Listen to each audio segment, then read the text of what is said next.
guys, Brian Tong here, and we've got a bunch of iPhone 16 rumors and reports. Apple is not sleeping on artificial intelligence, and iPads will be a focus in 2024 and more. But hey, let's start with the latest iPhone 16 rumors. And a new report from a Weibo posting claims that Touch ID will not be coming to the iPhone 16 lineup.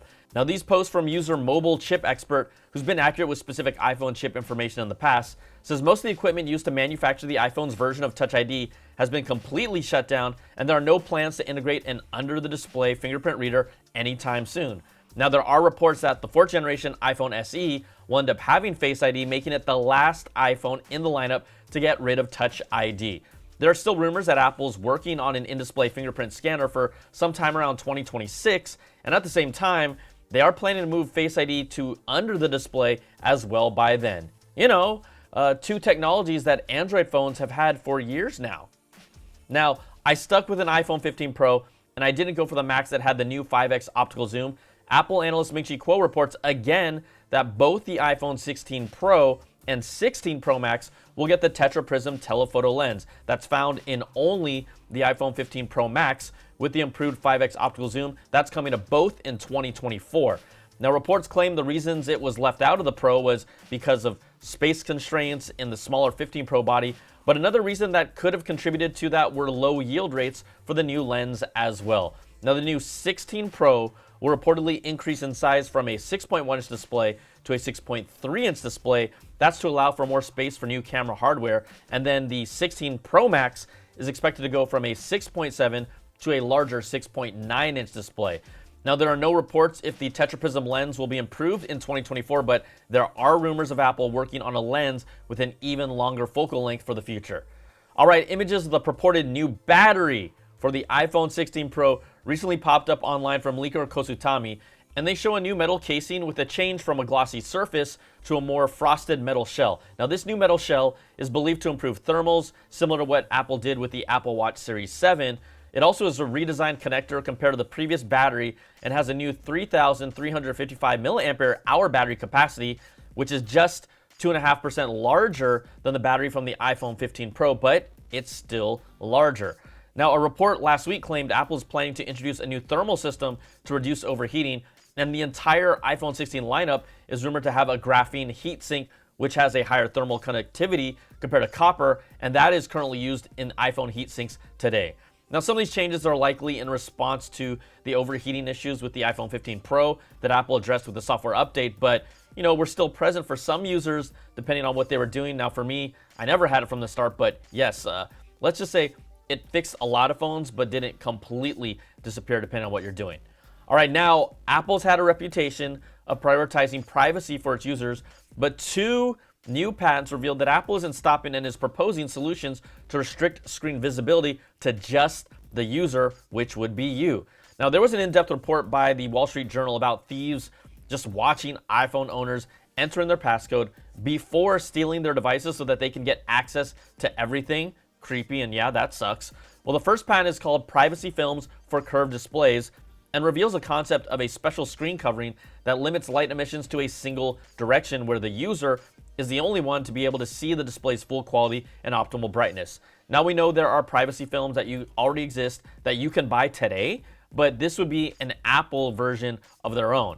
Now, the second one, this patent is more interesting and is called Displays with Adjustable Angles of View and would be designated for flat screens. Now, here, the user could adjust the max viewing angles themselves in real time to act as a filter, and there would be an adjustment layer on top of the normal display layers that could be controlled by the user in settings. Now, that would make the display restricted for a private viewing mode, or you could change it to a normal viewing mode. And again, these are patent filings, and this technology could appear years later or not at all. So don't get yourself like too ahead of everything. Don't get too excited. But I will say, if you recall, it was also patent filings back in 2021 that revealed Apple is working on a new anti-fingerprint coating on titanium surfaces for future Apple devices. And that clearly became the new M3 MacBook Pro in Space Black. So yes, anything is possible. All right, let's take a moment to thank the sponsor of this video, Soundcore, and their new AeroFit Pro. This is a great gift for Black Friday to check out. It's their new wireless earbuds with an open ear design, so you won't have to push earbuds deep into your ears. They use soundcore's air conduction technology that is directed towards your ears to bring fuller audio compared to bone conduction technology, and I'm just genuinely surprised how good they sound. It's a snug and secure fit that is ergonomically designed to wrap around your ear with this ear hook design. Inside is a 0.7 millimeter aerospace grade titanium wire that can withstand up to 5,000 bends for an adaptable fit. And if you want an even more secure fit, you can use this detachable and adjustable neck band while you're exercising or being active. Now it has deep bass you can hear with its 16.2 millimeter oversized drivers compared to other open ear headsets. They also support LDAC and 360-degree spatial audio that tracks your head movements to match it to the sound as well. They have a waterproof rating of IPX5 for working out and a more active lifestyle and outdoor activities. I tried these on shooting hoops, and I like that I can hear music but also hear the sounds around me. The AeroFit Pro are $169.99. Now soundcore also has the standard AeroFit. These have an open ear design as well and are geared more towards everyday use with their lighter weight and have a waterproof rating of IPX7 for $129.99. So check out the soundcore, AeroFit Pro, and AeroFit in the link in the description of this video. Okay, let's get back to the stories, and there's always something happening in the artificial intelligence space in the tech world. You can check out all that drama around OpenAI if you haven't already, but with all that going on, right?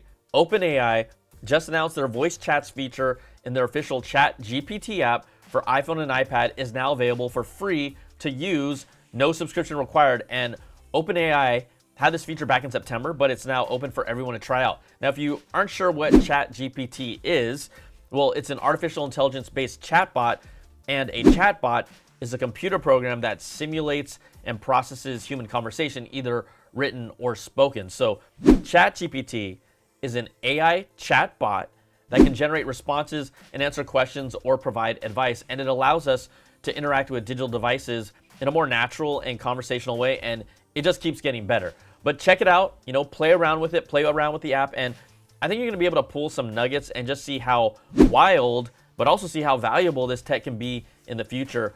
But it also reminded me of how I was hoping that Apple would showcase something around generative AI or anything at WWDC 23 that would just show us a significant jump in intelligence this year for their operating systems, and you know what? They really didn't. Now, a recent report from Bloomberg's Mark Gurman says Apple internally believes that all of their next OSs, which would be iOS 18, iPadOS 18, watchOS 11, and more, they will be ambitious and compelling with many new changes and new features. But the excitement internally is because many changes will reportedly be around generative AI with a smarter version of Siri that levels up its integration with the OS. Now, Apple is relying on large language models to completely revamp Siri and make it the ultimate virtual assistant, according to the report. And that remains to be seen, especially with demos of Google Assistant with Bard that we've seen already. The report claims it will be Apple's most powerful killer AI app. And, we've been waiting for years for Apple to do something with Siri because it's been seriously behind the competition. Yeah, pun intended. Now, didn't we just get the ability to do multiple timers? Yeah, we did in 2023. Now, Apple will reportedly also be working on the interactions between Siri and things like Apple Music, the Messages app, and then help with productivity apps like Pages and Keynote to make AI-assisted content like a slide deck for a presentation. Apple's reportedly spending roughly $1 billion on AI research per year, and Gurman says they're racing to catch up with Google and OpenAI. So we're gonna have to wait and see what is the impact and how significant these changes will be in iOS 18, iPadOS 18, and more. Now, at the same time, there are also reports that Apple was halting all development on future software features in iOS 18 and just focusing on improving the current software builds and squashing bugs and improving performance. Things are happening in the development cycle. Things stop, things go on, different, motivations and directives are put out there. But again, you hear all this stuff. Nothing is official until it's official. I'll always say that, but it's truly software where Apple can make the biggest changes to the iPhone in 2024 because we know they have a great chip, they have a great camera, and it's really software that has a chance to shine and just really needs to. Now, if you have some time during the holiday break, hey, I encourage you to check out the recent 45-minute interview with Apple CEO Tim Cook and music artist Dua Lipa on the BBC Sounds podcast. You can tell here, Tim is a fan, but even better, it allowed him to just open up more and show more of who he is. Now, we talked about how Apple has very detailed succession plans in place when it's time to replace him, but Look, he isn't planning on going anywhere anytime soon. Does it reveal any new groundbreaking info? No, but it gives you more perspective into who he is, his leadership style within Apple, and then his background growing up to where he is today. So check it out, and it's really a good listen. And in case you're wondering what else Apple will be dropping in 2024, well, we know it's going to be all about the Apple Vision Pro, but also it should be a big year for the iPad when it comes to all of its refreshes, because we didn't see much action this year and sales suffered from it. But according to Ming-Chi Kuo, Apple will have an entirely new refreshed iPad lineup next year, and the biggest change will be an all-new 12.9-inch iPad Air, which would be the biggest iPad Air they've ever made. Now, there will be a new refreshed 10.9-inch Air along with that new 12.9-inch one. It will still have an LCD screen, so no mini LED tech here, which isn't a surprise, but they are expected to start production in the first quarter of next year. Then, according to Kuo, the rumored OLED iPad Pro models will launch in 2024 as well. That's with a new 11-inch and 13-inch display sizes, a new redesigned body, and a new M3 chip, with production starting in the second quarter of the year. And after that, the iPad mini and an 11th generation entry-level iPad will come out later in the year, but with refreshes across the board, and it does inject some new life into the lineup. But still, it's one of their products that are just so good, so reliable, and it doesn't require an upgrade every 2 or 3 years or more. Sometimes it's even too good, but hey, that's not a bad thing either. It is what it is. And also, in a small note, Apple Classical Music, that was updated on the App Store and now brings it to the iPad for the first time, as spotted by 9to5Mac. It's made for the larger display and designed specifically for the iPad, so hey, check it out. It's not free, but if you have Apple Music subscription, you can get access to it. But this is a result of their acquisition of classical music streaming service PrimePhonic, and has really just added a huge library with a unique way of navigating it for Apple Music users. All right, that's going to do it for this video. Hey, if you like what you see, give me that thumbs up, subs up, and hit that notification bell, ding, to get all my latest videos when they drop. And if you want more of that Apple goodness, you can check out my weekly Apple Bits XL audio podcast with the latest stories and special guests. Plus, you can support all my content with an ad-free version of the podcast, early access to my content, and exclusive content at patreon.com/BrianTong. Thanks so much for watching, everybody. Take care, and I'll see you in the next one. Peace and love.